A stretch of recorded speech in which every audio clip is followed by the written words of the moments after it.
তো আমাদের নমস্কার, আজকে আমাদের একটা ভিডিও চালু করছি। তো দেখুন, ব্যাটারি নিয়ে, লিথিয়াম ব্যাটারি নিয়ে, যেটা আপনার ফ্রেমের মধ্যে সাইকেলে থাকে। ওকে, তো আমি নাটগুলো খুলে নিয়েছি। তো সিলিকন দিয়ে তো পুরো লাগানো ছিল, খুব কষ্ট করে খুললাম। তো এ হচ্ছে বিএমএস, হ্যাঁ। খুব সিলিকন দিয়ে এমন করে করা থাকে, জল ঢোকার চান্সই থাকে না। আর এই হচ্ছে ব্যাটারি, হ্যাঁ। তো দেখতে পাচ্ছেন ব্যাটারি, কি ব্যাটারি।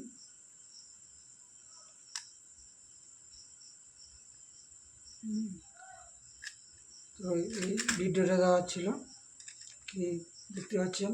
তো এই ব্যাটারিটা লাইন আসছে না, হ্যাঁ। তো ব্যাটারিটা ঠিক করে ভিডিওটা দিব আবার ওই সাইকেলের।